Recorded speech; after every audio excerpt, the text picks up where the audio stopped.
හරි පුතේ ආයිබෝවන් ඔන්න අපේ MCQ Spark වැඩසටහන යටතේ ඒකේ rank Spark කියලා කොටසක් තියෙනවනේ අන්නේ rank Spark කොටසේ පළවෙනි rank paper එක discuss කරන්න තමයි මේ වීඩියෝ එක ඔයාලට ගන්නෙ.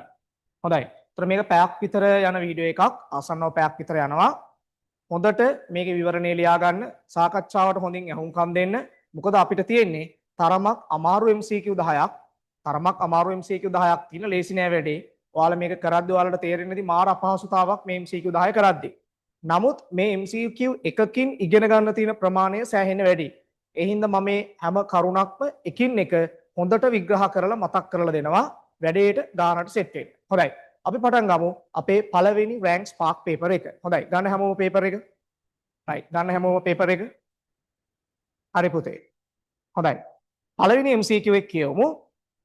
එක්තරා නිවැරදි සමීකරණයක් capital A ධන BCXT සමානයි F ලඝු 10 පාදයට 1 ධන C sin inverse XY වර්ග ධන DE කියන සමීකරණයෙන් ලැබෙනවලු. T කියන්නේ කාලයලු. මින් අසත්‍ය වෙන්නේ මොකක්ද කියලා අහන්නේ. හරි. ඉස්සලා දීලා තියෙන සමීකරණ ලියා ගමු. අපිට දීලා තියෙනවා ඉන්න මෙහෙම සමීකරණයක් A ධන BCXT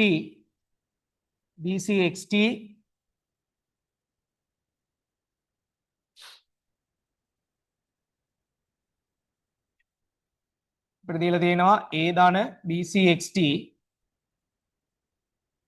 සමානයි F ලඝු 10 පාදයට F ලඝු 10 පාදයට එක ධන ඒ ලඝු කියන්නේ ලඝු 10 පාදයට මම ඒක විහිදුවලා ලිව්වා මතක් වෙන්නත් එක්ක එක ධන C sin inverse XY ගේ වර්ගය වාරයක් DE කියලා ඔන්නෝම සමීකරණයක් දීලා තියෙනවා. හරිද? මේක තමයි අපිට දීලා තියෙන සමීකරණ. එකක් දිගයි සමීකරණය. හරි. දැන් බලමු මේකේ තියෙන පළවෙනි ප්‍රකාශනය x හි මාන සංඛ්‍යාතේ මානවලට සමාන වේ. හරි. පළවෙනි වගන්තියට අදාළ කාරණේ ගන්නවා. xt කියලා කියන්නේ මෙන්න මෙතන තියෙන පදයක්නේ. මේක ඇවිල්ලා පුතේ දර්ශකයක්. අපි දන්නවා දර්ශකවලට මාන නැහැ. මතක් කරගන්න. දර්ශකවල මාන එකක් කියලා ගන්නෙ. එතකොට මේකේ x ගේ මාන වැඩි කිරීම කාලයේ මානනේ. කාලයේ මාන කියන්නේ capital T සමාන 1යි. එතකොට ඕකෙන් x ගේ මාන එනවා t ඍණ 1ක් කියලා. ඔව්. මේ තියෙන්නේ සංඛ්‍යාතේ මාන තමයි. එතකොට x ගේ මාන සංඛ්‍යාතේ මාන වලට සමානයි. x ගේ මාන සමාන වෙනවා හරිද සංඛ්‍යාතේ මාන වලට. ඒ නිසා පළවෙනි වගන්තිය නිවැරදි වගන්තිය. ඒක හරි. ඒකේ වැරද්දක් නැහැ. හරි. අපි බලමු දෙවෙනි වගන්තිය. දෙවෙනි වගන්තිය තමයි ටිකක් සංකීර්ණ නේද? හරි. අපි බලමුකෝ දෙකේ කියන්නේ සීට මාන නැත. සීට මාන නැත. කොහොමද අපි මේක විග්‍රහ කරගන්නේ? මෙන්න මෙහෙමයි පුතේ. හරිද? මෙන්න මේ ලඝු පදය තියෙනවනේ. ඒ කියන්නේ ලඝු ගණක ඇතුලේ තියෙන මෙන්න මේ පද. ලඝු ගණක ඇතුලේ තියෙන මේ පදවලට මාන තියෙන්න බෑ. right? ඒ කියන්නේ එකට කොහොමත් මාන නැහැ.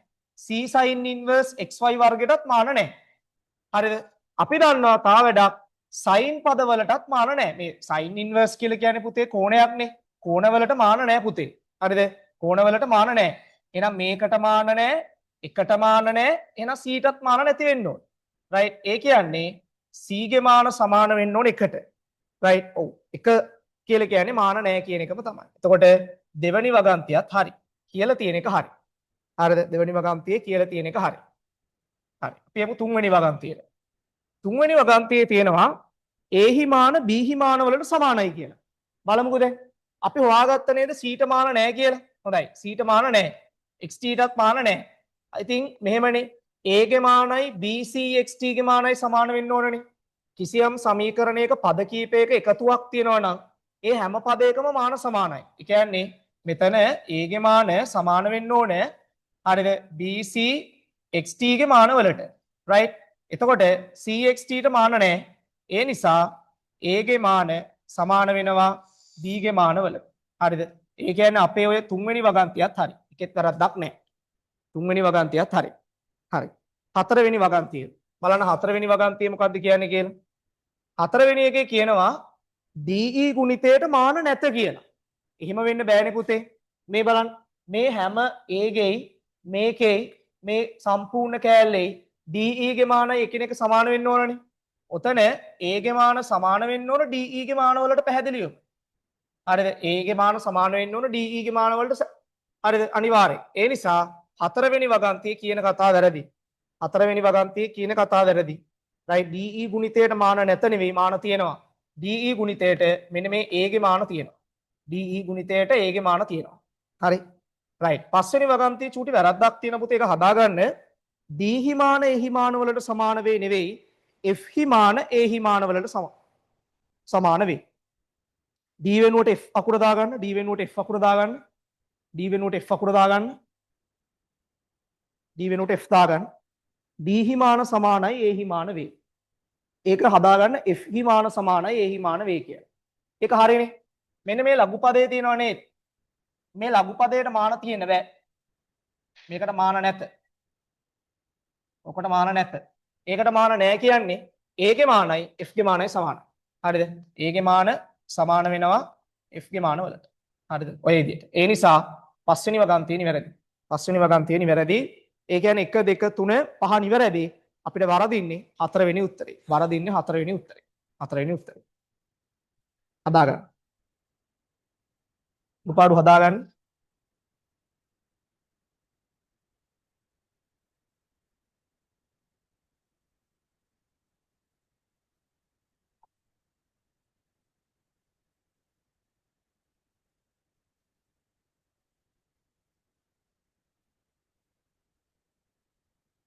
හරි. අපි යමු දෙවෙනි MCQ එකට. දෙවෙනි MCQ එකට යමු. දෙවෙනි එකේ කියනවා අන්තරාලය මිලිමීටර් එකක්ද උත පරිමාණ කොටස් කරන 100ක්ද වන ගෝලමානයකින් කඩදාසියක ඝනකම මැනීමේදී පළමුව එක රූපයේ පරිදි සියලුම පාද තුඩු සමතල වීදුරු තහඩුවක ස්පර්ශ වනසේ සකස් කරනු ලැබේ. පසුව උත පරිමාණය වාමාවර්ත වට 6ක් සහ කොටස් 12ක් භ්‍රමණය කර දෙක රූපයේ පරිදි කඩදාසියේ ඝනකම මැනීම සඳහා සකස් කිරීමේදී නැවත උත පරිමාණය දක්ෂිණාවර්ත වට 4ක් සහ කොටස් 83ක් භ්‍රමණය කරන ලදී. කඩදාසියේ ඝනකම කීයද කියලා අහන්නේ. මේ ක්‍රමයට පුතේ අපි කියන්නේ වට කරකැවීමේ ක්‍රමය කියලා. මොකද නම වට කරකැවීමේ ක්‍රමය. හරිද? කියන්නේ සාමාන්‍ය ක්‍රමයට ගෝලමානයෙන් පාඨාංග ගන්න පුළුවන්. ඒකේ අර සචල පාදය ඍජුව සිරස්ව තියෙන තාක්කල් පමණයි. හරිද? කාලයක් යනකොට ඔය ගෝලමානේ පාවිච්චි කරද්දී ස්ක්‍රූප්පු කොට ගෙවි යනවා.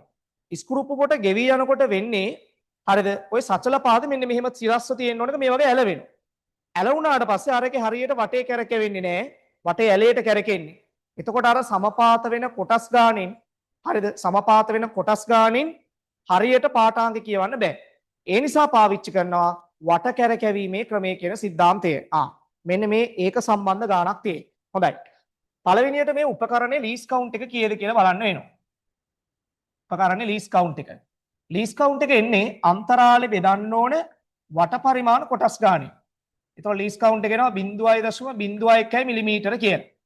ඕකෙන් අදහස් කරන්නේ වට පරිමාණය කොටස් එකක් කැරකෙනකොට ගමන් කරන දුර. ඒතර වට පරිමාණය එක කොටසක් කරකවනකොට 0.01 මිලිමීටර දුරක් යනවා. හරි. ඊට පස්සේ මෙහෙමනේ කියන්නේ. හරිද? ගෝලමානයේ සචල පාදය මුලින්ම මේ වගේ අර සමතල වීදුරු තහඩුවක් මත තියලා පාඨාංක ගන්න ඕනනේ. මේ තියෙන ඒ අවස්ථාව. හරි. දැන් මෙතන ඉඳන් හරිද? පළවෙනියට කරන්නේ මෙන්න මේක උස්සන උඩට. කියන්නේ කඩදාසි ටිකේ ඝනකම මන ගන්න නම් ඉස්සෙල්ලා මෙහෙම උස්ස ගන්න ඕනනේ. හරිද? මේ තියෙන කඩදාසි ටික හරිද? දැන් මෙන්න මෙතන ඉඳන් උඩට ඉස්සිච්ච ප්‍රමාණය. කියන ඔය ටික. හරිද? මෙතන ඉඳන් මෙතනට ඉස්සිච්ච ප්‍රමාණය මම ඒක x1 කියලා ගන්නවා. අන්නේ x1 කියන එක සමානයි මේකේ කියනවනේ වට 6ක් යනවා කියලා. එක වටයක් කැරකෙව්වහම ගමන් කරන දුර තමයි අන්තරාලය කියන්නේ. ඒතර වට 6ක් කැරකෙනවා කියන්නේ මිලිමීටර 6ක් වෙනවා. ධන කොටස් 12ක් කැරකෙනවා කියනවනේ. එක කොටසක් කැරකුණාම 0.01යි. හරිද? කොටස් 12ක් කැරගෙනකොට 12න් ගුණ කරන්න. ඒතකොට මෙතන එනවා 6.12 මිලිමීටර කියලා. ඔන්න උඩට ඉස්සිච්ච ප්‍රමාණය. පොඩ්ඩක් අපි ඒක හිතලා බලමු. මේක වාමාවර්තව කැරකෙනකොට උඩට තමයි ඉස්සෙන්නේ. ඒක හිතන්නේ අපි දකුණත් ස්ක්‍රූප්පු මූලධර්මයෙන්. මේ ගන්න දකුණු අත මේ ඇඟිලි ටික මෙහෙම වක්‍ර කරන්න මාපට ඇඟිල්ල එකට ලම්බකව තියාගන්න. මෙන්න මේ වගේ. මේ වගේ තියාගන්න. රයිට් හොඳයි. දැන් වාමාවර්තව කරකවන්න. වාමාවර්තව කරකවනවා කියන්නේ මෙන්න මේ පැත්තට කරකවනවා කියන එක. හොඳට බලන්න මගේ අත දිහා. මේ අතට කරකවනකොට මේක උඩට යන්නේ. උඩට ඉස්සෙන්නේ. අන්න උඩට ඉස්සුණා x1 ප්‍රමාණයක්. දැන් පහත් කරනවා දක්ෂිනාවර්තව කරකවනවා. මේ අතට. දක්ෂිනාවර්තව කරකවන්න ඕනේ මෙන්න මේ පෘෂ්ඨ වෙනකන් කරකවන්න ඕනනේ. ඒ කියන්නේ මෙන්න මේ ප්‍රමාණය. ඒක අපි x2 කියලා ගමු. රයිට් ඒක x2 කියලා ගමු. හොඳයි. දැන් මේ x2 එනවා x2 සමානයි වට 4ක් කරකවනවා. වට 4ක් කියන්නේ 4 මිලිමීටර ධන කොටස් 83ක් නේ. 0.01 ගුණ කරන 83න්. රයිට්. එතකොට මෙතනින් එනවා 4.83 මිලිමීටර කියලා. මේ වගේ. හරිද? එහෙනම් ඔය කඩදාසි වල ඝනකම d වෙද්දී d කියන එක සමාන වෙනවා x1න් x2 අඩු කරන්න. රයිට්. මෙතනින් ඉස්සිච්ච ප්‍රමාණය x1යි පහත් වෙච්ච ප්‍රමාණය x2යි. එහෙනම් මේ ඝනකම කියන්නේ කොච්චරයිද? ওই දෙකේ අන්තරයනේ. එතකොට 6.12න් අඩු කරන්න 4.83 4.83ක් අඩු කරන්න. හරිද? ඔතන අඩු කරාම එනවා අගයක් ඉස්සලා 4ක් අඩු කරන්න 2යි 1 ගාණක් එන්නේ.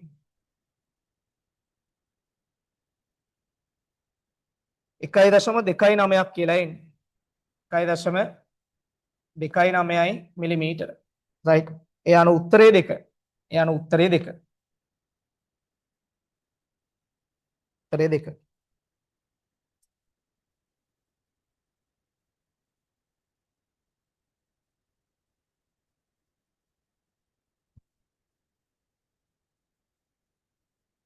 හරි පුතේ. කියවන තුන්වෙනි MCQ එක.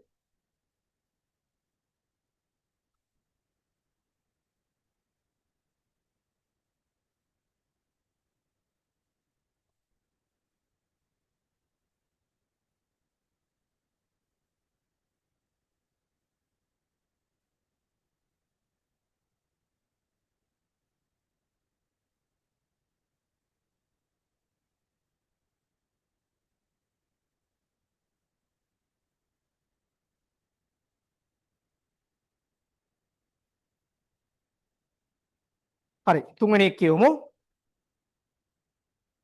රූපයේ පරිදි අරය කැපිටල් R වූ සිලින්ඩරයක අක්ෂ සමග සමපාත වනසේ කැපිටල් AB සිරස් දණ්ඩක් සවි කර එයට දිග L වූ AC දණ්ඩක සවි කර ඇත කියලා කියනවා. C ලක්ෂයෙන් සම්බන්ධ කර ඇති දිග L වූ තන්තුවක කෙළවරකට ලක්ෂීය ස්කන්ධයක් සම්බන්ධ කර ඇත. ලක්ෂීය ස්කන්ධයේ සිලින්ඩරයේ බිත්තිය සමග ස්පර්ශ නොවීම සඳහා සිලින්ඩරය හා එහි අක්ෂය වටා භ්‍රමණය කළ යුතු උපරිම කෝණික ප්‍රවේගය ඔමේගා නම්. ඔමේගාට ප්‍රකාශනයක් තමයි අහන්නේ. හරි. මෙන්න මෙහෙමයි. මෙන්න මේ වගේ සිලින්ඩරයක් තියෙනවා.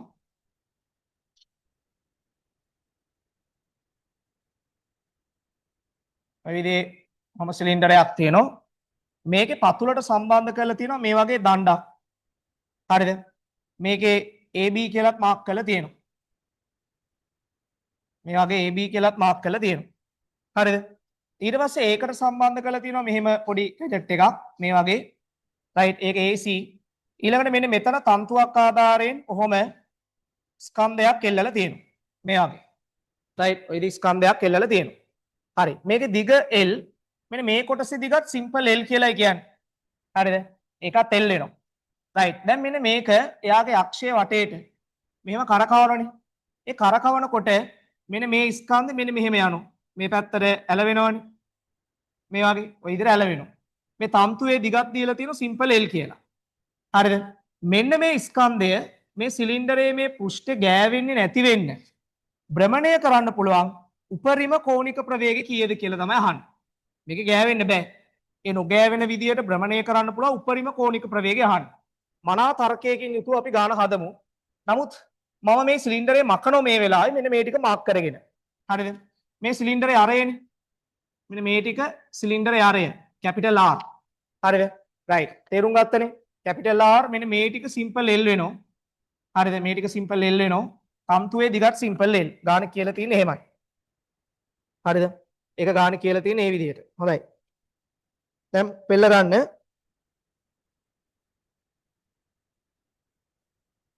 අදාළ ප්‍රශ්නේ මේකේ මම දැන් මේක පොඩ්ඩක් මකනවා. හරිද?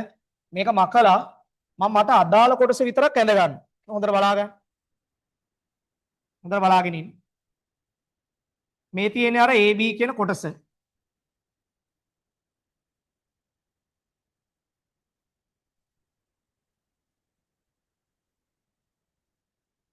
හරි. මේක අර AB කියන පාර්ට් එක. මේ BC කියන පාර්ට් එක. දැන් මේක කැරකෙනකොට මෙහෙම ගිහින් තියෙන්නේ.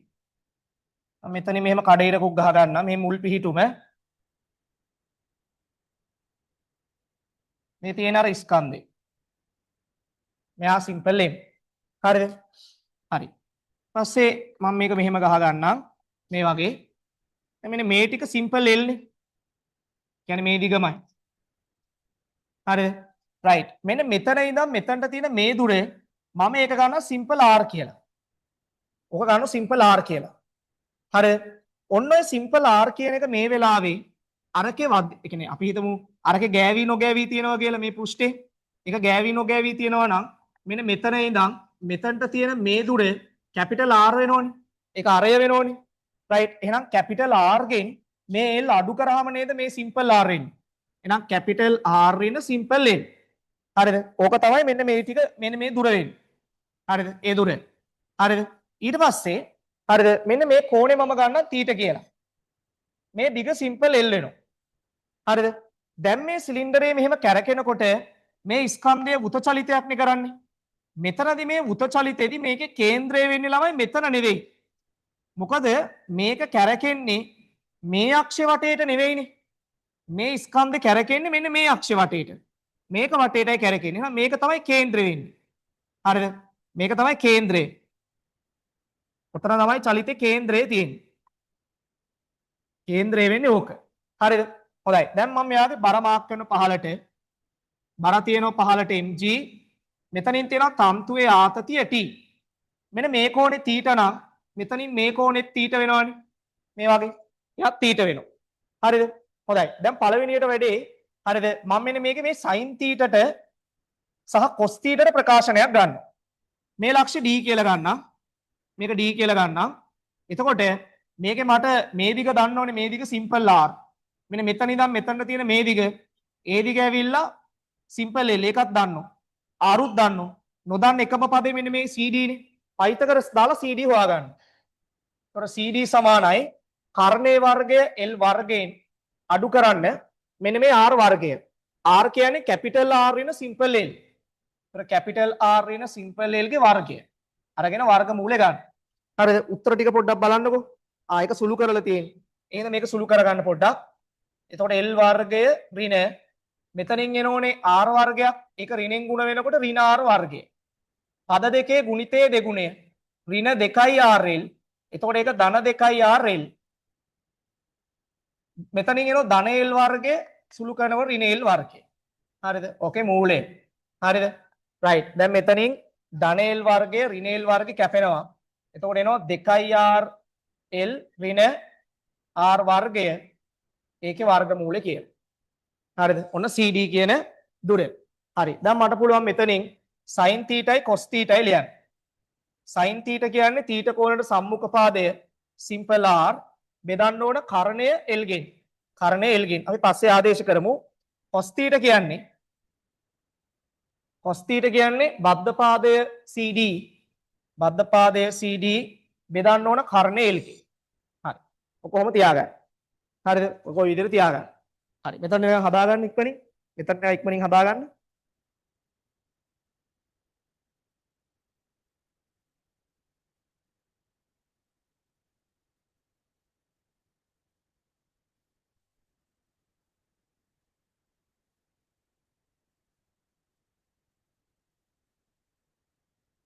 හරි. දැන් අපි මෙයාගේ සමතුලිතය සලකමු. පළවෙනියට සිම්පල් m ස්කන්ධයට ඉහළට f සමාන ma දාන්න. ඉහළට f සමාන ma දානකොට එයා මත ඉහළට එනවා මේ t තියෙනවනේ මේ අතට. t cos θ. t cos θ එනවා උඩට. හරිද? t cos θ එනවා උඩට. පහළට තියෙනවා මෙයාගේ බර. ඒ කියන්නේ ඍණ mg සමාන වෙනවා බිඳුවට. එහෙනම් t cos θ ඍණ mg කියන්නේ බිඳුවයි. ඕකෙන් t cos theta සමාන වෙනවා mg ට. හරිද? මේක අංක 1. මේක අංක 1. අපිට මේ ගාන මේ sin theta cos theta නැතුව යන්න පුළුවන්. හරිද? ඒක ලියාගත්ත නැතක් කමන්නේ. හරි. 1. ඊළඟට දාන්න ඕන කේන්ද්‍රයේ දෙසට f සමාන ma. මෙයාගේ කේන්ද්‍රයේ දෙසට f සමාන ma දාන්න. කේන්ද්‍රයේ දෙසට දාන්නේ මෙයා උත චලිතයක දෙනවනේ. ඒකයි කේන්ද්‍රයේ දෙසට f සමාන ma දාන්න. ඒතර කේන්ද්‍රයේ දෙසට දිනවා t. මේක cos theta නම් මෙයා t sin theta. ඒතර කේන්ද්‍රයේ දෙසට එනවා t sin theta සමාන ස්කන්ධයෙන් කෝණික ප්‍රවේගය ඔමේගා වර්ගය අරය කැපිටල් R. right. දැන් මේ මං කියවනේ මේකේ චලිත කේන්ද්‍රය මෙතන කියලා. ඒතර මෙතන ඉඳන් මෙතන තියෙන දුර ඒක කැපිටල් R. හරිද? ඒක කැපිටල් R. හරි. දැන් ඔක තමයි දෙවෙනි සමීකරණය. මම මේක දෙක කියලා ගන්නවා. හරි. දැන් කරන්න ඕන මෙතන දෙවෙනි සමීකරණේ පළවෙනි එකෙන් බෙදන්න. මම මේ ටික මකන්නම්. දෙවෙනි සමීකරණය පළවෙනි එකෙන් බෙදන්න.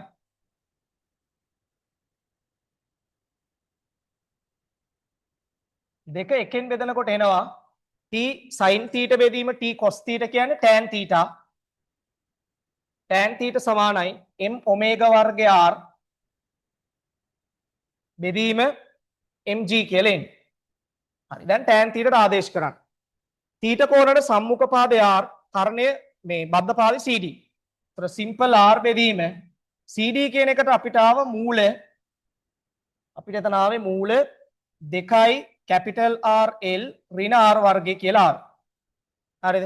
සමානයි මේ කැපෙනවා ඔමේගා වර්ගය R බෙදීම G. හරි. දැන් ඕකෙන් මේකෙන් උක්ත කරගන්න ඔමේගා වර්ගය. ඔමේගා වර්ගය සමානයි simple R G. ඒ කියන්නේ මෙතන simple R කියන එකට ආදේශය දාන්න. capital R පින simple L නේ. බෙදීම capital R වාරයක් වර්ගමූල 2R L ඍණ R වර්ගය. හරි. එතකොට මේකට අදාළ උත්තරේ G වාරයක් capital R ඍණ simple L අතා පොඩ්ඩක් ඕන නම් මෙතන සුළු කරන්න පුළුවන්. මේ මෙතනින් ආරයක් එළියට ගන්න. හැබැයි ඒක වර්ගමූලය ඇතුළෙන්ම එළියට එන්නේ.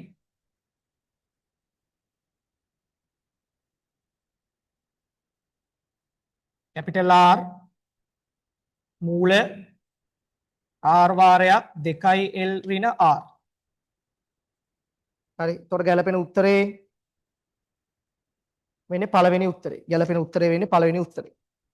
ගැලපෙන උත්තරේ පළවෙනි උත්තරේ. හරි. පළවෙනි උත්තරේ. ඔන්න පුතේ තුන්වෙනි MCQ එක හදන විදිය. මම හිතනවා තේරෙන්නේ නැති කියලා. හරිද?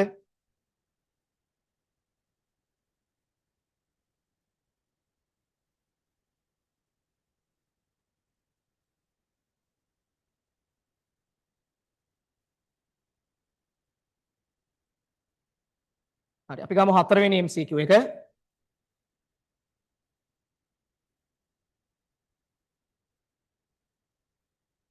ගන්න පුතේ හතරවෙනි එක.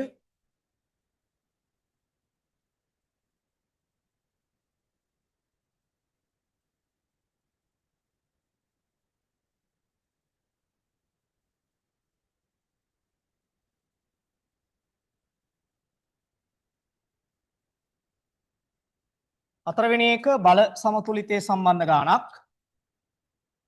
දිග සෙන්ටිමීටර් 20ක්ද ස්කන්ධයේ කිලෝග්‍රෑම් 1ක්ද වෙන OA ඒකාකාර දණ්ඩක් ඕහිදී අසව් කර තිරස්ව පවත්වා ගන්නේ කැපිටල් AB සැහැල්ලු තන්තුව මගිනි.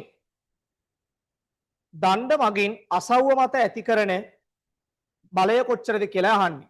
දණ්ඩ මගින් අසව්ව මත ඇති කරන බලය අහන්නේ නේද? හරි. හොඳට ප්‍රශ්න කියවන්න. මෙන්න මේ වගේ බිත්තියක් තියෙනවා. හරිද? තා බිත්තියක් තියෙනවා. ඔහම මේක හරහා මෙන්න මෙහෙම දණ්ඩක් දාලායි තියෙන්නේ. එතකොට මේ දණ්ඩේ හරි මැද ලක්ෂය මේක. මොකද මේක ඒකාකාර දණ්ඩක්. මෙයාගේ ස්කන්ධ කිලෝග්‍රෑම් එකක් කියනවනේ. එහෙනම් දණ්ඩේ බර තියනවා පහලට නිව්ටන් 10යි. දණ්ඩේ බර පහලට නිව්ටන් 10යි. හරිද? දණ්ඩේ දිග සෙන්ටිමීටර් 20යි. මේ දිගයි සමානයි.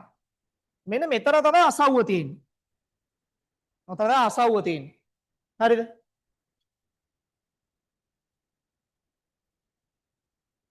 මෙතන අසවුව තියෙන්නේ. රයිට්. දැන් මෙහෙමයි කියන්නේ. මේකේ මේ කෙලවරින් තම්තුවක් දාලා තියෙනවා කියනවනේ. කොට මේ බලන්න. සාමාන්‍ය මේ අසව්වෙන් දණ්ඩ මතය බල දෙකක් ඇති කරන්නේ.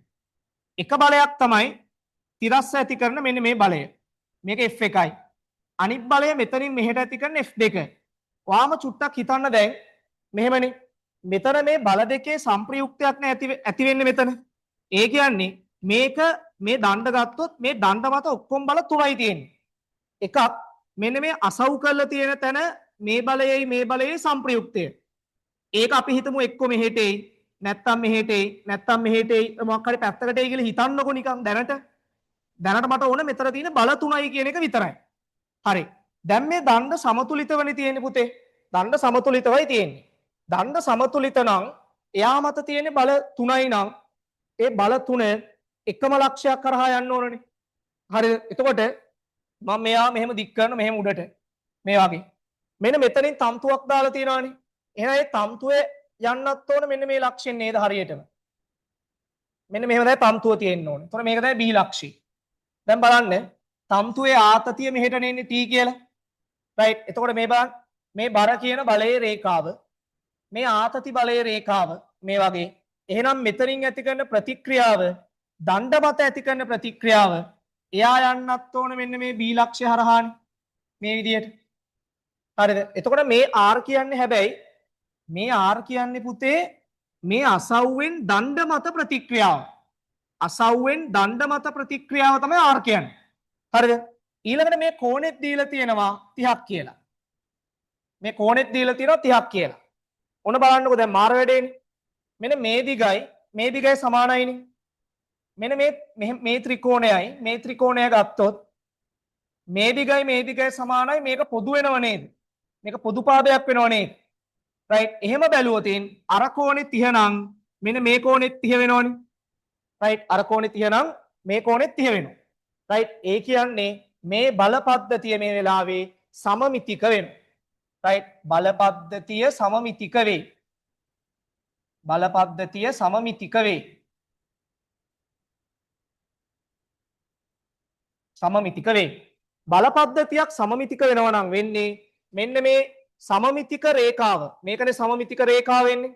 සමමිතික රේඛාවෙන් දෙපැත්තේ බල සමාන වෙනවා. සමමිතික රේඛාවෙන් දෙපැත්තේ බල සමාන වෙනවා. ඒ කියන්නේ මේ වෙලාවේ R කියන එකයි T කියන එකයි සමානයි. R කියන එකයි T කියන එකයි සමානයි. ඔන්න ඔය වගේ. හරිද? ඒක සමාන වෙනවා. හරි. දැන් මේකේ මේ දිග සෙන්ටිමීටර් 10යි මේ දිග සෙන්ටිමීටර් 10යිනේ. මේ වගේ. හරිද? හොඳයි. දැන් කොහොමද මේ R හරි T හරි හොයාගන්නේ? මේ දෙකෙන් එකක් හොයාගත්තා නම් වැඩේ ගොඩ. රයිට්. ඒක හොයන්නේ මෙහෙමයි. මෙතනදී අපිට මෙන්න මෙහෙම වැඩක් කරන්න පුළුවන්. මෙන්න මෙහෙම වැඩක්. හරිද? මෙන්න මේ ලක්ෂ්‍ය වටේට ගූර්ණ ගත්තා නම් වැඩේ හරි නේද? මේ ලක්ෂ්‍ය වටේට ගූර්ණ ගත්තා නම් මේ බර එනවා. මේ T ආතතියෙන් ගූර්ණයක් එනවා. හැබැයි R ගෙන් ගූර්ණයක් එන්නේ නැහැ. මොකද ගූර්ණ ගන්න ලක්ෂ්‍ය හරහා යන බල වලින් ගූර්ණ වලට බලපෑමක් නැහැ. හරිද? එහෙනම් මෙන්න මේ ලක්ෂ්‍යය ඒක O කියලා දීලා තියෙනවා. O වටා ගූර්ණ ගන්නවා. O වටා මේ පැත්තට ගූර්ණ බිඳුව වෙන්න ඕනනේ. මේක සමතුලිත පද්ධතියක්නේ. එතකොට මේ බලන්න. මේ 10න් මෙහෙට ගූර්ණයක් එනවා. 10න් මේ පැත්තට ගූර්ණයක් එනවා. රයිට්. 10 වරක් සෙන්ටිමීටර් 10යි කියන්නේ මීටර 0.1යි. එතකොට 10 වරක් 0.1 හැබැයි ඍණ. මම සලකන පැත්තට විරුද්ධයි. හරිද? මම සලකන පැත්තට විරුද්ධයි. ඊළඟට මේ T ගෙන් ගූර්ණයක් එනෝනේ මේ අතට. ගූර්ණ ගන්නකොට ලම්බක දුර තමයි ඕන වෙන්නේ. එහෙනම් මේ ඕලේ ඉඳන් මෙන්න මෙතන මෙහෙම ලම්බකයක් ගන්න. මේක තමයි ලම්බකය කියලා හිතන්න. හරිද? මේ කෝණෙත් 30යිනේ. මේ ටික 10යිනේ. රයිට්. මට ඕන මෙන්න මේ දිග. නිකමට බලන්න මේ 30 කියන කෝණයට සම්මුඛ පාදය නේද මෙයා? මෙයා කර්ණයනේ. එහෙනම් sin 30 කියන්නේ නිකන් පොඩ්ඩක් ලියලා තියමු. ඔතනින් sin 30 කියන්නේ මෙන්න මේ දුර මම d කියලා ගන්නම්. හරිද? d බෙදීම සෙන්ටිමීටර 10යි. ඒතර d සමානයි 10යි sin 30යි මේක හැරෙන්නේ සෙන්ටිමීටර වලින්. sin 30 කියන්නේ භාගයනේ. sin 30 භාගයක් නිසා 5යි සෙන්ටිමීටර කියලා එන්නේ. d කියන්නේ 5යි සෙන්ටිමීටර. හරි. එහෙනම් මේක ඕවට වාමාවර්ත ගූර්ණයක් ඇති කරන්නේ මෙහෙම. ඒක එතකොට ධනයි. ධන d වාරයක් සෙන්ටිමීටර 5 මීටර කරන්න 0.05යි. සමානයි 0යි. හරිද? දැන් මෙතන සුළු වෙනකොට 0.05යි d d නෙමෙයි t හොඳේ මේක t 0.5යි t සමානයි බලය t ලම්බක දුර d සමානයි 1යි. සමානයි 1යි. ඕකෙන් t එනවා 100 බෙදීම 5යි. ඒ කියන්නේ 20යි නිව්ටන් කියලා. 20යි නිව්ටන් කියලා එන්නේ.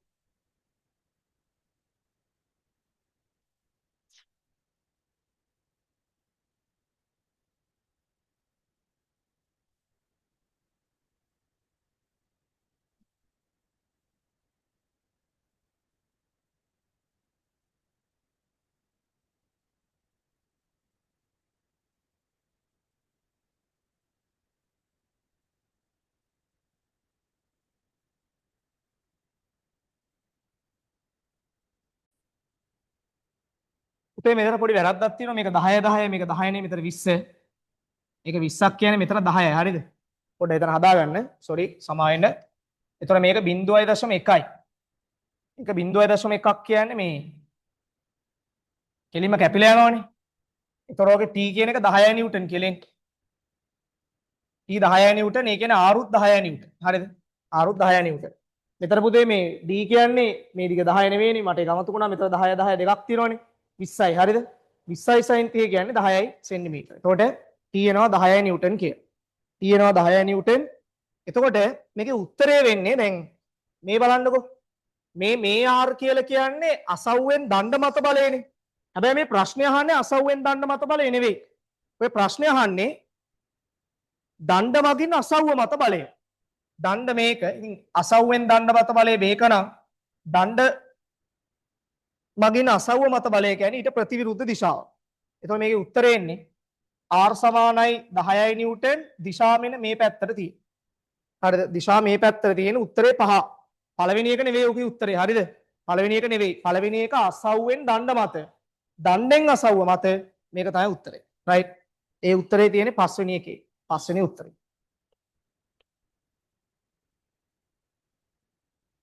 ආන්සර් එක පහ.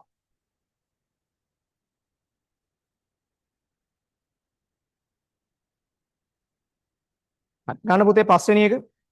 පස්වෙනි ප්‍රශ්නේ ගන්න.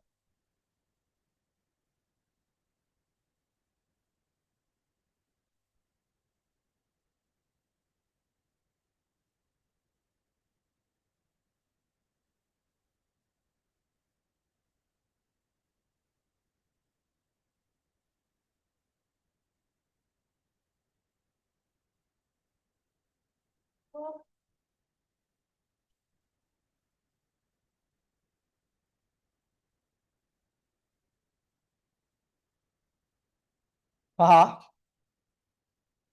අරය කැපිටල් R ද ස්කන්ධයේ කැපිටල් M ද වූ තිරස් වෘත්තාකාර තැටියක් ඕ කේන්ද්‍රය හරහා යන සිරස් අක්ෂයක් වටා සුමටව භ්‍රමණය කළ හැකි වනසේ සකස් කර ඇත කියලා කියනවා.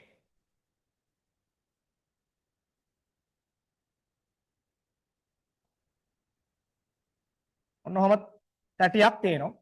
මේ තැටියේ කේන්ද්‍රය OA කියලායි කියන්නේ. අර තැටියේ පරිධිය මත ස්කන්ධය සිම්පල් M වූ කුරුල්ලෙක් ඉන්නවලු. මෙතන ස්කන්ධ M වන කුරුල්ලෙක් ඉන්නවලු. මේ කුරුල්ලා තැටියේ පරිධියට ස්පර්ශව v වේගයෙන් ඉවතට පියඹා ගියේ නම් මෙන්න මෙහෙම v වේගයෙන් පියඹා ගියේ නම් අර තැටියට ලැබෙන කෝණික ප්‍රවේගය අහන්න. බොහොම ලේසි ප්‍රශ්නයක්. මේ බලන්න. දැන් මෙතනදී මෙයා මෙහෙම ඉඳලා මෙහෙට පියඹනකොට මේ තැටිය කැරකෙන බලන්නේ ප්‍රතිවිරුද්ධ දිශාවටනේ. අපි හිතමු මේක ඔමේගා කියලා. හරිද? තැටිය අවස්ථිති කූර්ණේ දීලා තියෙනවා ඒක භාගයයි mr වර්ගය. භාගය mr වර්ගය. හරි. දැන් මේකට මම හරිද? දැන් මේක කැරකෙන්න බලන්න මේ අතරනේ. මම භ්‍රමණ දිශාවක් සලකලා කෝණික ගම්‍යතා සංස්ථිතිය දාන මොකද එතකොට පහසුයි වැඩි. රයිට්. ඒ අනුව මෙයා කැරකෙන පැත්තට කෝණික ගම්‍යතා සංස්ථිති මූලධර්මය දාමු. රයිට්. මෙන්න මෙයාට තියෙන රේඛීය ප්‍රවේගයක්නේ. රේඛීය ප්‍රවේගයක් කෝණික ගම්‍යතාවක් බවට පත් කරනකොට MVR කියන සූත්‍රය තමයි පාවිච්චි කරන්නේ. ඔයාලට දීලා තියෙන විවරණයව පැහැදිලිව දක්වලා තියෙන කියවන්න. හරිද? රේඛීය ප්‍රවේගයක යෙදෙන කෙනෙක්ට හරිද ලැබෙන කෝණික ගම්‍යතාව ගන්න එයාගේ ස්කන්ධේ M ප්‍රවේගය V ඒ වගේම චලිතයේ අරයෙන් ගුණ කරන්න. MV කියන්නේ රේඛීය ගම්‍යතාවනේ. රේඛීය ගම්‍යතාව චලිතයේ අරයෙන් ගුණ කරාම කෝණික ගම්‍යතාව ලැබෙනවා. රයිට්. එහෙනම් මෙයා කැරකෙන පැත්තට නේද ඒ කෝණික ගම්‍යතාව වෙන්නේ. හොඳට බලන්න. ඒක එතකොට MV capital R. හරිද? capital R. ඊට පස්සේ මෙතනදී ඕනම් මුලදී අපි ලියාගමු මෙහෙම. හරිද? පෙර ගම්‍යතාව සමානයිනේ පසු ගම්‍යතාවයට. ආරම්භයේදී ගම්‍යතාවක් නෑ ඇත්තටම. මොකද ආරම්භයේදී පද්ධතිය නිශ්චලව තිබිලා ඊට පස්සේනේ මූ v වේගෙන් ඉවත් වෙන්නේ. රයිට්. එතකොට උගෙන්නෙනවා MVR. තැටිය කරගෙන අනිත් පැත්තට ඍණ එයාගේ අවස්ථිති කූර්මේ I කෝණික ප්‍රවේගය ඔමේගා. I ඔමේගා. හරිද? I ඔමේගා. රයිට්. එතකොට මේකෙන් I ඔමේගා සමානයි MVR නේ. I කියලා කියන්නේ භාගයයි කැපිටල් MR වර්ගය ඔමේගා සමානයි MVR. අපෙන් මේක අහන්නේ මෙයාට ලැබෙන කෝණික ප්‍රවේගය ඔමේගා අහන්න. ඕකෙන් ඔමේගා එනවා. මේ දෙකේ ඉලක්කම මෙහෙ ගේන්න. එතකොට 2යි MV මේ R එකක් මේ R එකක් එක කැපෙනවා. බෙදීම කැපිටල් MR. හරිද? Capital MR. සමහරුන්ට ප්‍රශ්නයක් තියෙනවා ඇති මෙහෙම. මෙතන ගන්න ඕන පද්ධතිය ස්කන්ධ නෙමෙයිද? කැපිටල් M දාන සිම්පල් M නෙමෙයිද? නෑ. මේ ගම්‍යතාව මෙයාට ලැබෙනකොට කුරුල්ල ගිහිල් ඉවරයි. එතකොට මේ දෙන පද්ධතියක් නෙවෙයි. රයිට්. එතකොට තැටිය විතරක් වෙනම ඉන්නවා. කුරුල්ල වෙනම ඉන්නවා. හරි? එතකොට උත්තරේ 2යි MV බෙදීම කැපිටල් MR පස්වෙනි උත්තරේ. පස්වෙනි උත්තරේ. පස්වෙනි උත්තරේ.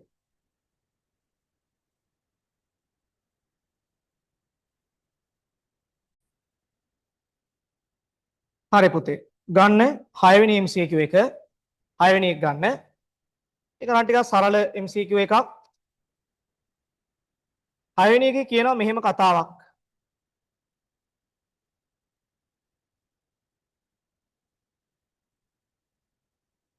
ඒක කියනවා තිරස් පොළොව මට්ටමේ සිට ප්‍රක්ෂේපණය කළ ලද බෝලයක් ප්‍රක්ෂේපණය කළ ලද මට්ටමේ සිට මීටර 80ක් තිරස් දුරින් පිහිටි උස බාධකයක 40 මීටර උසින් ලම්බකව ගැටේ කියලා. මෙහෙම විසි කරපු ප්‍රක්ෂිප්තයක් කොහේ හරි තැනක ලම්බකව ගැටෙනවා කියන්නේ ඒ උපරිම ලක්ෂය නේද? හිතන්න පොඩ්ඩක්. මෙහෙම විසි කරපු ප්‍රක්ෂිප්තයක් උපරිම ලක්ෂෙදි ගැටෙනවා කියන්නේ ලම්බකව ගැටෙනවා කියන්නේ ලම්බකව ගැටෙනවා කියන්නේ ඒ උපරිම ලක්ෂය නේද? අන්න ඒ පොයින්ට් එක අල්ලගත්තේ නැත්නම් මේ ගාන හදනවා බොරු. හරිද? එතකොට මේ තියෙන්නේ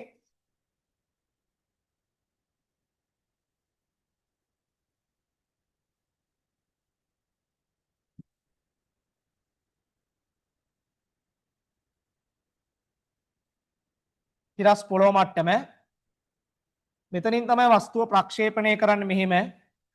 මේ කෝණේ අපි ගමු θ කියලා. හරිද? දැන් මෙන්න මේක තමයි ඔය කියන බිත්තිය. මෙහා මෙහෙම ගිහිල්ලා මේකේ ලම්බකව ගැටෙන්නේ මේ වගේ. මෙන්න මේ දුර මීටර 80ක් කියලා දීලා තියෙනවා. මේක මීටර 80යි. හරිද? ඊට පස්සේ මේ උස ඒක දීලා තියෙනවා මීටර 40ක් කියලා. දැන් එහෙනම් මෙතන ලම්බකව ගැටෙනවා කියන්නේ මේ උපරිම ලක්ෂයනේ. මෙන්න මේ ලක්ෂය උපරිමය. රයිට්. එහෙනම් මේ වගේම දුරක් ආපහු මේ පැත්තට වැටෙන්නත් ඕන නේද මේ වගේ. රයිට්. එහා සමාන දුරක් ওই වගේ වැටෙන්න ඕනනේ.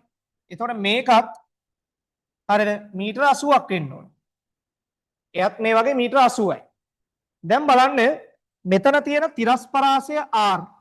ඒක 160යි මීටරනේ. right මේ වෙලාවේ තියෙන උපරිම උස h ඒක 46 මීටර නේද? ඔයා හොඳට බලන්න මේ වෙලාවේ මේ r කියන්නේ h වගේ 4 ගුණයක් නේද? r කියන්නේ h වගේ 4 ගුණයක් නේ. තිරස් පරාසය උපරිම උස වගේ 4 ගුණයක් නම් මෙන්න මේ තීට කෝණය අංශක 45යි. නේ? right ඒ කියන්නේ මේ ගිහින් තියෙන මෙයා උපරිම තිරස් පරාසයට. උපරිම තිරස් පරාසයට ගිහින් තියෙන. බොහොම මරු නේද ගාන බලන්න. මෙහෙම ඇවිල්ලා ලම්බකව වදිනවා කියන්නේ උපරිම ලක්ෂය. මේ ටික 80 නම් එහෙනම් මේකත් 80යි. ඒතර මේ ඔක්කොම 160යි. උස 40යි.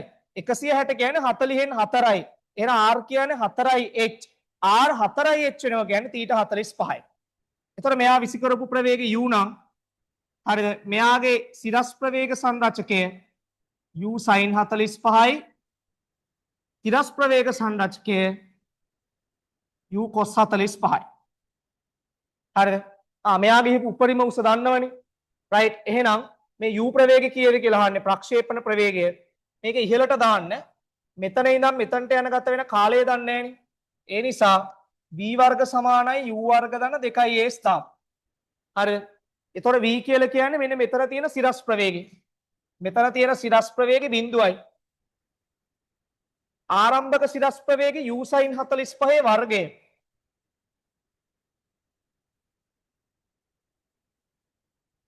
සමීකරණය උඩට දාන නිසා මෙතන ඍණ දෙවාරයක්. a කියන්නේ 10යි. කියන්නේ ගුරුත්වය තොරණේ s කියන්නේ මේ උස 40යි. 40න් 400යි 400න් දෙකක් 800යි. 800 මෙහෙට එනවා. මෙතන u වර්ගය sin වර්ගය 45. තරෝකෙන් 800 සමානයි u වර්ගය sin 45 වර්ගය sin 45 එකයට මූල දෙකයිනේ. ඒකේ වර්ගේ භාගයයි. ඔකෙන් u වර්ග 1600යි. u කියන්නේ 40යි ms ඍණ 1යි. මොන ප්‍රක්ෂේපණ ප්‍රවේගය? උත්තරය 4. උත්තරය 4. මොන ප්‍රක්ෂේපණ ප්‍රවේගය? උත්තරය 4. අබාගමු පුතේ.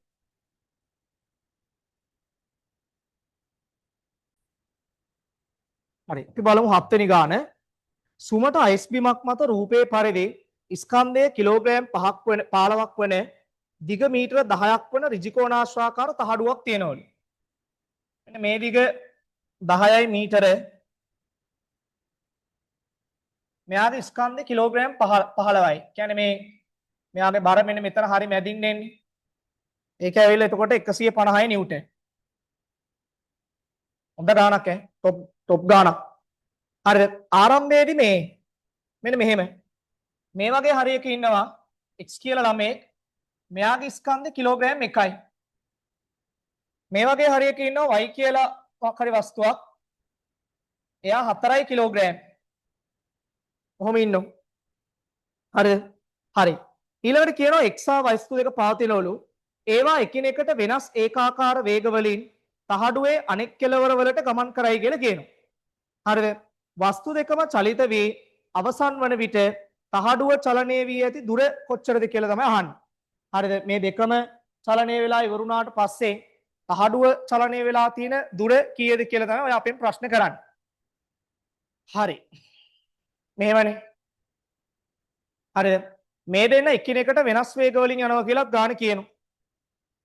එහෙම කතාවකුත් කියනවා නේද? එකිනෙකට වෙනස් වේග වලින් තහඩුවේ අනෙක් කෙළවරට ගමන් කරයි. හරිද? එහෙමත් කියනවනේ. හරි හරි. මෙහෙමයි. ඔය සිද්ධිය මෙන්න මෙහෙමයි වෙන්නේ. හරිද? දැන් මෙයා අපි හිතමු මේ පැත්තට හරි u වේගෙන් යනවා. මෙයා මේ පැත්තට v වේගෙන් එනවා. හරි. එතකොට මේ තහඩුව මොකක් හරි පැත්තකට යනවනේ. හරිද? මං හිතන්නම් මේ තහඩුව මේ පැත්තට ගියා කියලා. ඔතන තියෙන ඔහම තහඩුව මේ වගේ. දැන් මෙයා චලනය වෙලා ගියා මෙන්න මේ පැත්තට. මේ විදිහට. අපි මෙයා චලනය වෙච්ච පැත්ත වැරදි කියලා ගත්තා නම් උත්තරේ ඍණ වෙනු ඇත. මෙන්න මේක නේද මේකේ ආරම්භක පිහිටීම. දැන් මේ පිහිටුමේ ඉඳන් තහඩුව මේ පැත්තට ගිහින් තියෙනවා s දුරක්. අපි එහෙම ගමු. තාඩු ඒ පැත්තට ගිහින් තියෙන x දුරක්. හරිද? දැන් එතකොට කිලෝග්‍රෑම් එකේ ස්කන්ධේ x ඌ ඉන්නේ මෙතන. දැන් මාරුණානේ. කිලෝග්‍රෑම් 4 ඌ එනවා මෙතනට.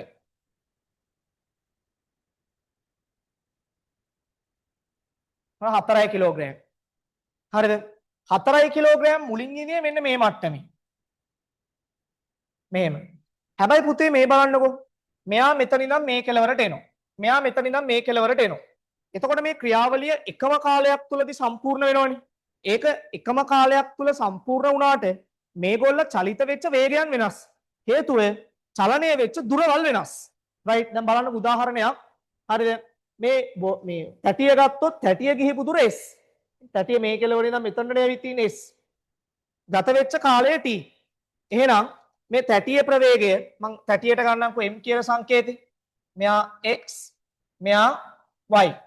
මම ගන්නම් තැටියට m කියන සංකේතවල vm කියන එක සමානයි තැටිය ගිහිපු දුර s බෙදීම කාලය t. එතකොට තැටියේ ප්‍රවේගය එනවා. හරිද? ඊළඟට x ගේ ප්‍රවේගය ගන්නකොට vx vx සමානයි x කියන එක්කෙනා මෙතන ඉඳන් ඒ කියන්නේ මේ මට්ටමේ ඉඳන් කොතනද ඇවිත් තියෙන්නේ? මේ කෙලවරටනේ ඇවිත් තියෙන්නේ. බලන්න එතකොට එයා චලනය වෙච්ච දුර මේ දුර 10යි මේ ටික s. එතකොට එයා ඇවිත් තියෙනවා 10 ධන s දුරක්. ඒත් අර කාලයමයි. කම වෙලාවේ වැඩේ වෙන්නේ. ඊළඟට y ගේ ප්‍රවේගය vy ඒක සමානයි y ගිහිපු දුර y කලින් ඉඳියේ මෙන්න මෙතන මේ මට්ටමේ. මේ මට්ටමේ ඉඳියේ දැන් y ඉන්නේ මෙතන. ඒ කියන්නේ මෙතන ඉඳන් මෙතනටනේ එයා ඇවිත් තියෙන්නේ. කීයද ඒ දුර? මෙන්න මේ ටික 10යි. මේකේ s. එහෙනම් මේ ටික 10 ඍණ s. කල්පනා කරන්න හොඳට. 10 ඍණ s. බෙදන්න අර කාලයමයි. දැන් මේ බලන්න. මේ කාලයන් දෙක සමානයි. හැබැයි මෙයා ගිහිපු ප්‍රවේගයේ විස්ථාපනය 10 ධන s. මෙයාගේ ප්‍රවේගයේ විස්ථාපනය 10 ඍණ s. ඒ කියන්නේ මේ වේග දෙක වෙනස්. රයිට්. ඔය වේග දෙක සමාන වුණා නම් පුතේ ඔය වේග දෙක සමාන වුණා නම් මේ කාලයන් දෙක සමාන වෙන්නේ නැහැ. තේරුණාද? ඒක තමයි ගානේ වෙනස් වේග ගැන කියන්නේ. ඒක තමයි ගානේ වෙනස් වේග ගැන කියන්නේ. හරි. දැන් මේක හදන්නේ මෙන්න මේ පැත්තට රේඛීය ගම්‍යතා සංස්ථಿತಿ මූලධර්මේ දාන්න. හරිද? හරි. ආරම්භයේදී පද්ධතිය නිශ්චලවනේ තිබ්බේ. එතකොට බිඳුවයි. බිඳුව සමානයි. හරිද? ඊට පස්සේ හරි කිලෝග්‍රෑම් 1 බලන්න. එතකොට එක් වරක් එයා යන වේගය u. u කියලා ගත්තේ ඒ කියන්නේ එයාගේ වේගය vx. හරිද? මේක තමයි මේ u කියන්නේ. v කියන්නේ මේ vy කියන එක. හරි. එතකොට එක් වාරයක් එයාගේ වේගය 10 ධන s බෙදීම t. එතකොට එක වැඩි කිරීම 10 ධන s බෙදීම t. හරිද? ඊළඟට බෝට්ටුව ගන්න. බෝට්ටුවත් ඒ පැත්තටමයි එන්නේ. එතකොට එයාගේ ස්කන්ධය 15යි. 15 වාරයක් s බෙදීම t ධන. ආමෙන්. ඊළඟට තව එක්කෙනෙක් ඉන්නවා මේ y කියන එක. ඌ අනිත් පැත්තට යන්නේ රිවර්ස්. ඍණ එයාගේ ස්කන්ධය 4යි. 10 ඍණ s බෙදීම t. හරි. මේක සුළු කරන්න. ප්‍රබාන සුළු කරනකොට කොහොමද එන්නේ කියලා? t අකුරු ටික කැපිලා යනවා. මෙතනින් එනවා 10 ධන s. මෙතනින් එනවා 15යි s. එතකොට උතන හැදෙනවා 16යි s. 16යි s ධන 10. මෙතනින් එනවා 40යි. ඍණ 4යි s.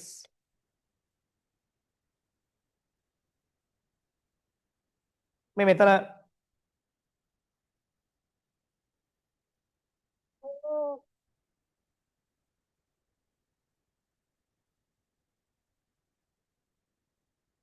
බිඳුව සමානයි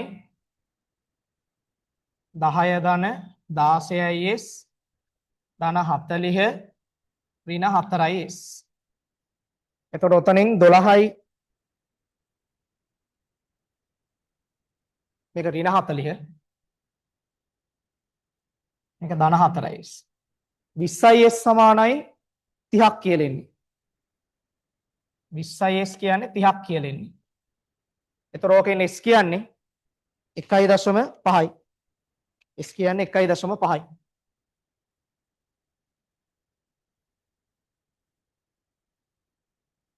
s කියන්නේ 1.5 මීටර.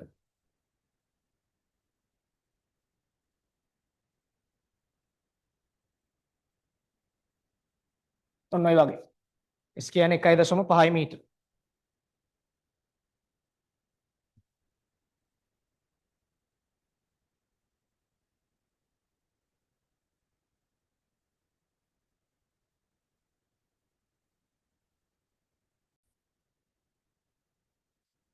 හරි. පුතේ ඊළඟ ගාන බලන්න. දී ඇති පද්ධතියේ 10 සෙන්ටිමීටර දිග OA දණ්ඩක Oහිදී විවර්තනය කරලා තියෙනවා කියලා කියනවා. OB කියන දුර දීලා තියෙනවා සෙන්ටිමීටර් 2ක් කියලා. O සහ Q සුමට පිස්ටනවල වර්ගඵල පිළිවෙලින් වර්ග සෙන්ටිමීටර් 1 සහ වර්ග සෙන්ටිමීටර් 10 වන අතර සැහැල්ලු දුන්නේ දුනු නියත 1 වැඩි කිරීම 10/4 නිව්ටන් වර්ග නිව්ටන් මීටරයට වෙනවලු. P හා Q පිස්ටන අතර අසම්පීඩ්‍ය ද්‍රවයක් යොදා ඇත. කැපිටල් A කෙළවරින් රූපයේ පරිදි 10 නිව්ටන් බලයක් යෙදූ විට දුන්නේ සම්පීඩනය වන්නේ මොකක්ද කියලා අහන්න. හරි. මෙන්න මේ වගේ.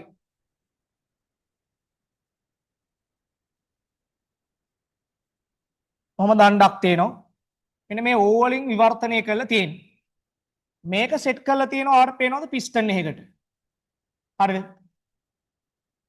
සුමට පිස්ටන් එකකට කොහොම සෙට් කරලා ඊට පස්සේ මෙන්න මෙතනින් මෙහෙම අරගෙන මේ වගේ තවත් පිස්ටන් එකකට දාලා ඒ පිස්ටනේ මෙන්න මේ වගේ දුන්නකට සෙට් කරලා තියෙනවා. මේ වාහනවල තියෙන සරල මෙකැනිසම් එකක්. ඔන්න ඔය වගේ. මේ දුන්නේ දුනු නියතේ දීලා තියෙනවා අපිට 1 වැඩි කිරීම 10/4ක් කියලා. NM ඍණ 1යි. හරිද? ඊළඟට මෙන්න මේ වර්ගඵලය 1යි cm වර්ගය මේ වර්ගඵලය 10යි cm වර්ගය.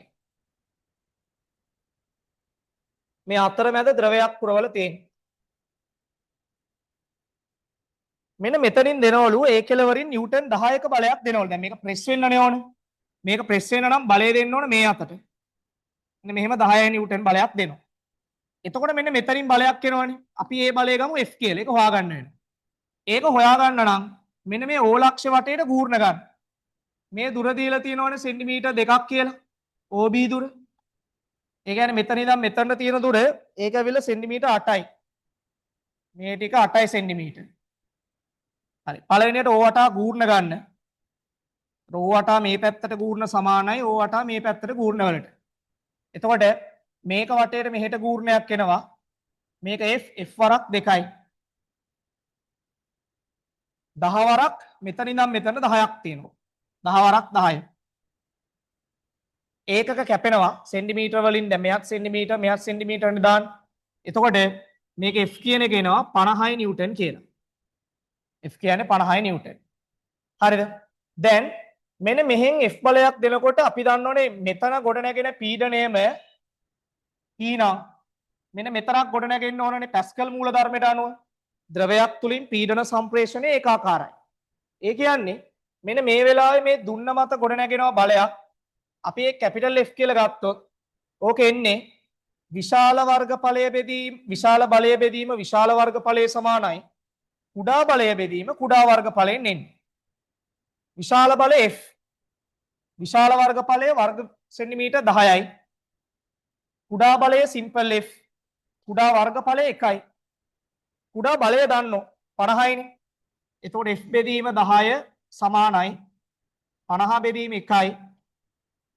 කැපිටල් F කියන්නේ 500යි නිව්ටන්. දැන් දුන්නේ ඇති වෙන විතතියනේ අහන්නේ. ඒකට දුන්නට දාන්න F සමානයි kx. හරිද? එතකොට F කියන්නේ 500යි. k කියන්නේ දුනු නියතය 4 වැඩි කිරීම 1 වැඩි කිරීම 10/4යි. x ඕකෙන් x එනවා 500 වැඩි කිරීම 10 ඍණ 4යි. ඒ එන්නේ මීටර වලින්. උත්තර දීලා තියෙන සෙන්ටිමීටර. මෙතන එතකොට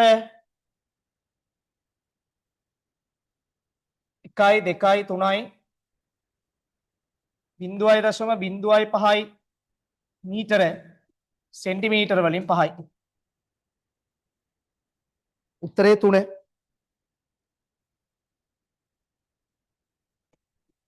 උත්තරේ 3. දාගන්න පුතේ.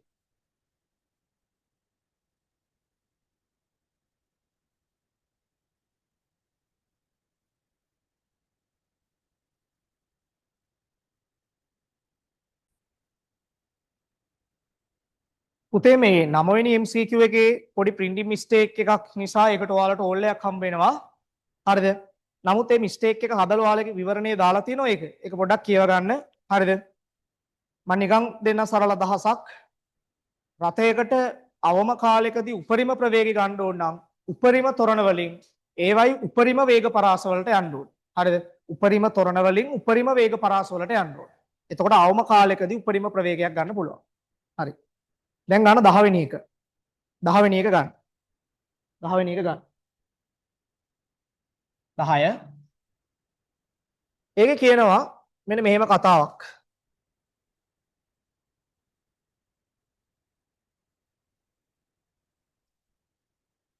රූපයේ පරිදි උණ්ඩ සමග මුළු ස්කන්ධය 602 කිලෝග්‍රෑම් වන කාලතුවක්කුවක් රෝධ සහිතව රළු තිරස් බිමක් මත තබා ඇත. කාලතුවක්කුව සහ බිම අතර ස්ථිතික ඝර්ෂණ සංගුණකය 0.5ක්ද ගතික ඝර්ෂණ සංගුණකය 0.2ද වේ. තුවක්කුව තිරස සමග සාධන කෝණය අංශක 45ක් නම් ස්කන්ධය 2 කිලෝග්‍රෑම් වන උණ්ඩය 200යි මූල 2යි ms විනයක වේගයෙන් තප්පර 0.1 කාලයක් තුල නිකුත් කරන්නේ නම් එම අවස්ථාවේදී කාලතුවක්කුව මත ක්‍රියා කරන ඝර්ෂණ බලය අහන්න. එන්න මේ වගේ තලයක් තියෙනවා.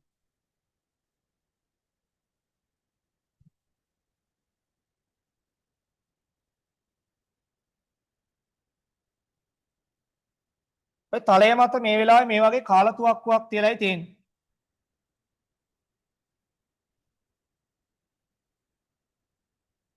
හරිද? මේකෙන් නිකුත් කරන උණ්ඩ නිකුත් කරන පද්ධතිය මේ. දැන් මෙතනින් මෙහෙම උණ්ඩයක් ওই වගේ නිකුත් කරනවනේ. ඔය නිකුත් කරනකොට උණ්ඩය මත මේ පැත්තට බලයක් එනවා. මෙන්න මෙහෙම.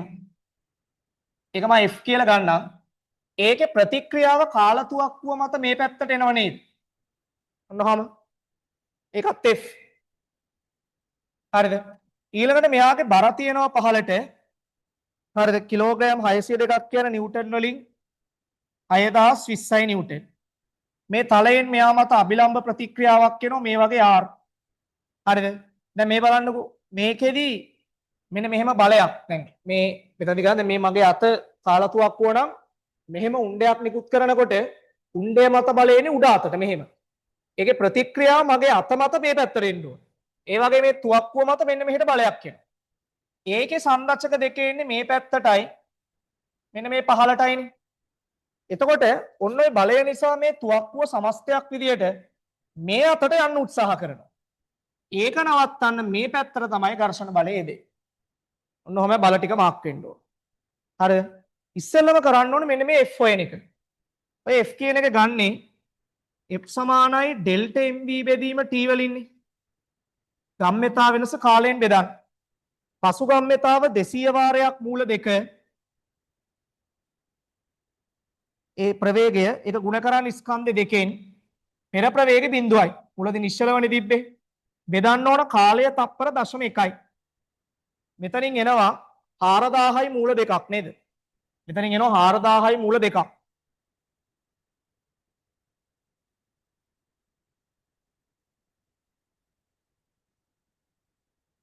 ආරදාහයි මූල 2යි ms ඍණ 1යි. හරිද? මේක තමයි තුවක්කුව මෙතනින් විසි කිරීම නිසා උණ්ඩේ නිකුත් කිරීම නිසා තුවක්කුව මත මෙන්න මේ අංශක 45ක් ආනතව ඇති වෙන බලය. හරිද? දැන් ඒක සංරචක දෙක. එතකොට මේක 4000යි මූල 2යිනේ. රයිට්. එතකොට මේක ඇවිල්ලා F cos 45යි. මේක ඇවිල්ලා F sin 45යි. හරි. දැන් මම මෙන්න මේ අභිලම්බ ප්‍රතික්‍රියා හොයාගන්න. ඒකට උඩට f සමානයි මේ දාන්න. ඒතර උඩ අතට තියෙනවා r යටට තියෙනවා 6020. ඒ වගේම යටට එනවා f cos 45 ඍණයි සමානයි බිඳුවයි. මේක උඩ පහළ යන්නේ නැහනේ. උඩ පහළ යන්නේ නැති නිසා මේ පැත්ත බිඳුවයි. ඒතර ඕකෙන් r ඍණ 6020 ඍණ f කියන්නේ 4000යි මූල 2යි cos 45 1යට මූල 2යි සමානයි බිඳුවයි. ඔතනින් r කියන එක එනවා හරිද? මූල දෙකට මූල දෙක කැපෙනෝ 10020ක් කියලා එන්නේ.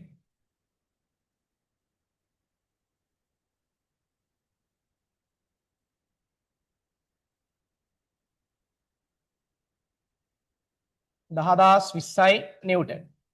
දැන් මට පුළුවන් නේද මෙන්න මේ F කියන ඝර්ෂණයේ සීමාකාරීයක බලන්න. F සීම කියන්නේ μ r. μ කියන එක දීලා තියෙනවා ඝර්ෂණ සංගුණකේ 0.2යි. එතකොට 0.2 වාරයක් 10020යි. උතනින් එනවා හරිද 2004යි නිව්ටන් නේද?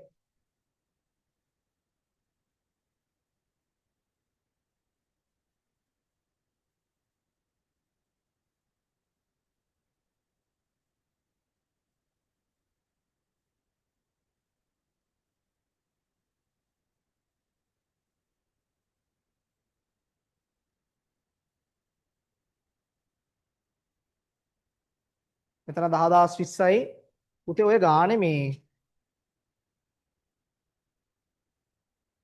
ස්කන්ධය අපිට දීලා තියෙන්නේ කිලෝග්‍රෑම් 602ක් කියලානේ නේද? මේ ගානේ පොඩි වෙනස් වීම් ටිකක් වෙන්න ඕනේ මෙන්න මෙහෙම. හරිද? මෙන්න මේ වෙනස් වීම් ටික හදාගන්නකො. මේ ස්කන්ධේ කිලෝග්‍රෑම් 602 නෙවෙයි 600 කියලා හදාගන්න. කිලෝග්‍රෑම් 600 කියලා හදාගන්න. එතකොට බර එනවා 6000යි නිව්ටන්. හරිද? ඝර්ෂණ සංගුණකය හරි ඒක අවුලක් නැහැ. හරිද?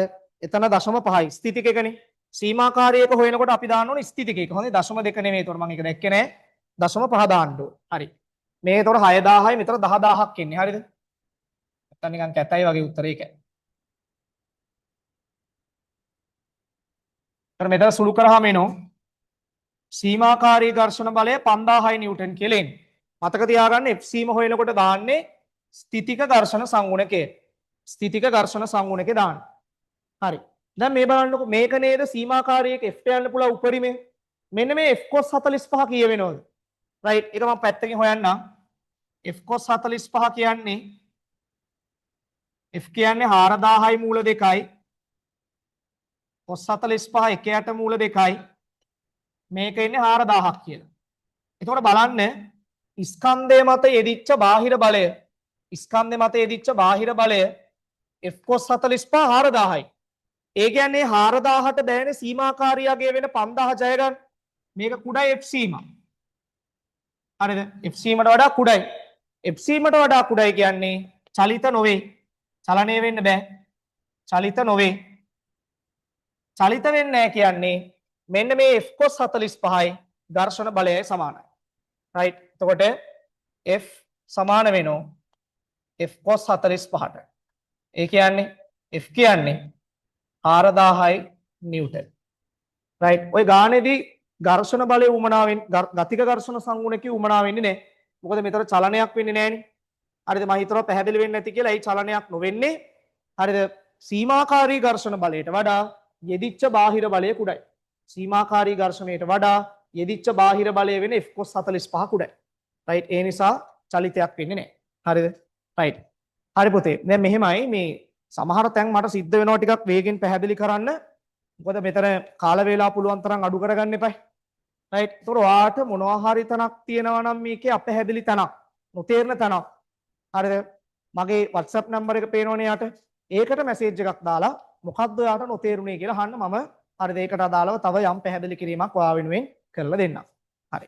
හොඳයි පුතේ එහෙනම් මේක තමයි අපේ පළවෙනි රෑන්ක් පේපර් එකේ ප්‍රශ්න 10. හරිද? පළවෙනි රෑන්ක් පේපර් එකේ ප්‍රශ්න 10. ඔයාලට තේරෙන්නේ නැති මේ ප්‍රශ්න වලින් ඉගෙන ගන්න තියෙන දේවල් ඇත්තටම වැඩි. ලොකු ඉගෙන ගැනීමේ පරාසයක් තියෙනවා. තවම මම මෙතන ටාගට් කරේ යාන්ත්‍ර විද්‍යාව කොටස් විතරයිනේ. මෙතනින් එහාට අපි දෝලන තරංග, ආලෝකය, තාපය, විද්‍යුතය ඒ ඔක්කොම කොටස් පොඩ ඇඩ් කරගෙන යනවා. හරිද? රයිට්. එහෙනම් පුතේ වැඩේට සෙට් වෙන්න හරිද? හැමදාම මේ වීඩියෝ එක බලන්න හැම සතියකම ලැබෙන වීඩියෝ එකක්. හැම සතියකම රෑන්ක් MCQ 10ක් හම්බ වෙනවා. MCQ 10 බලන්න. ඒකට එකවත් තනියම කරන්න. මේ විවරණේ බලන්න. ඊළඟ MCQ 10ට රෙඩි වෙන්න. හරිද? රයිට්. එහෙනම් පුතේ වැඩේ අද දවසට නිමයි. ආයුබෝවන්.